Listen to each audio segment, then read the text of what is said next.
हजारों तीर्थ स्थल हैं, किस तीर्थ स्थल को आप सबसे उच्च तीर्थ स्थल मानते हो, बढ़िया मानते हो, जिससे कि कहीं ना कहीं मानव जाति का कल्याण होता है, मानव जाति का भला होता है? सबसे अगर मुख्य तीर्थ मेरे जीवन में कोई है, आज मैं जिस योग्य हूँ, अगर यहाँ पर बैठकर आप आज हमारे समक्ष विराजमान है, उसका एक ही केवल मात्र स्थान है जिसकी कृपा कटाक्ष से आज मैं यहाँ पर विराजमान हूँ, वो है केवल श्री धाम वृंदावन। उससे बड़ा कोई स्थान नहीं है।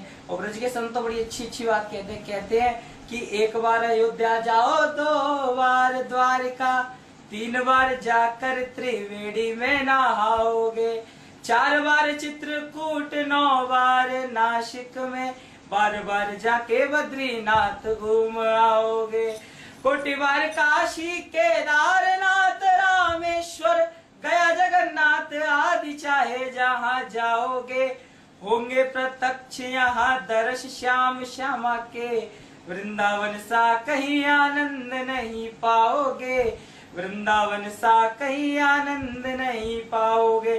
संत कहते हैं कि एक बार अयोध्या जाओ, 2 बार द्वारका, 3 बार जाकर, चाहे 3 बार जाकर त्रिवेणी में ना लेना, 4 बार चित्रकूट चले जाना, 9 बार नासिक, और चाहे 12 बार जाके बद्रीनाथ केदारनाथ इत्यादि कहीं भी घूम आना, लेकिन वृंदावन जैसा आनंद और श्री श्यामा श्याम का दर्शन आपको कहीं नहीं मिलेगा। और उस वृंदावन धाम जैसे उस महान धाम के वासियों का क्या कहना है, उसमें भी ब्रज के संत कहते हैं कि तीरथ सुता के पग पग पे प्रयाग जहाँ, केशव के केल कुंज कोटि कोटि काची है, जमुना में जगन्नाथ, रेणुका में रामेश्वर, तरु तरु पे बसे अयोध्या निवासी है, गोपिन के द्वार द्वार द्वार पे है हरिद्वार, बद्री केदारनाथ बसे दास दासी है, स्वर्गोपवर्ग व्यथा लेकर करेंगे क्या, जानते नहीं हो हम वृंदावन वासी हैं, जानते नहीं हो हम वृंदावन वासी हैं। जहाँ तरु तरु पे अयोध्या के लोग वास करते हैं और बद्री केदारनाथ तो दास दासी बनकर रहते हैं, ऐसे परम आनंदमय वृंदावन धाम में हमें रहने का सौभाग्य प्राप्त हुआ। इससे बड़ा धाम क्या होगा, तीर्थ स्थल कहाँ होगा, जहाँ सभी तीर्थ आकर विराजमान हो, मुक्ति जहाँ पर स्वयं आकर पानी भरती हूँ, जहाँ पर साक्षात श्री ठाकुर जी सदैव आज भी निधिवन में राज करते हो, वृंदावन में प्रत्यक्ष विराजमान हो, बांके बिहारी का रूप एक तक के।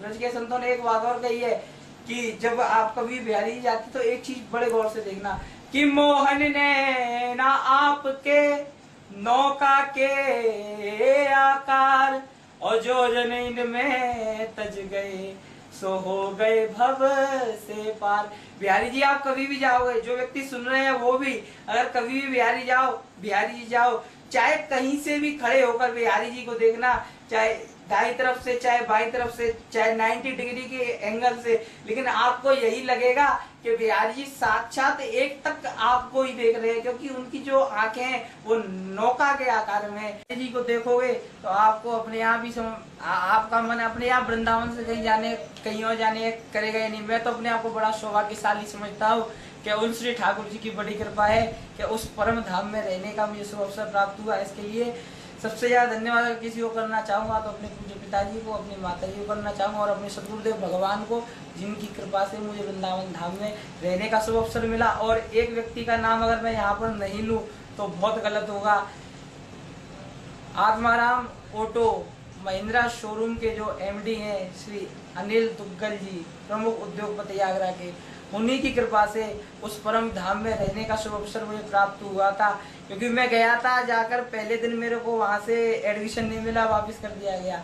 लेकिन जब मैंने विनती की पिताजी से, तो पिताजी ने जाकर उनसे बात की, तो उनके एक संपर्क मात्र से इतनी कृपा हुई कि श्री राधा रानी ने मुझे वृंदावन में वास दिया। आज मैं जो कुछ भी हूँ, चाहे आज हूँ चाहे कल मैं कितना भी बड़ा व्यक्ति हो जाऊँ, लेकिन उन व्यक्तियों को मैं कभी नहीं भूल सकता जिनने अपनी कृपा कटाक्ष सदैव मुझ पर रखी है। क्योंकि ये कहावत भी कही जाती है कि अकड़ जो होती है, अकड़ तो मुर्दे की पहचान होती है और झुकता वही है जिसमें जान होती है। इसलिए सदैव झुकना चाहिए, कभी भी अपने अंदर अहंकार करना नहीं चाहिए। यही कहकर अपनी वाणी को विराम दूंगा। राधे राधे।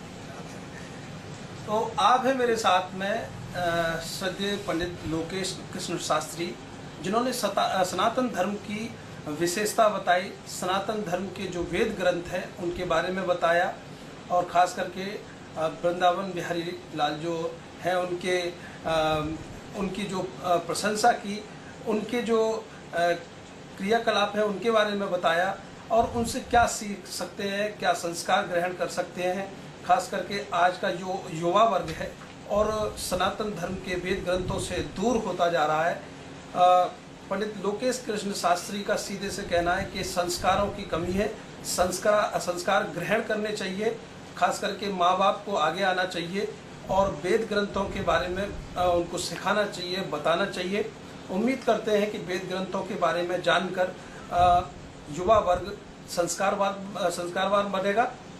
कैमरे के पीछे मुकेश ठाकुर, मैं करतार सिंह बघेल, अर्थ न्यूज़।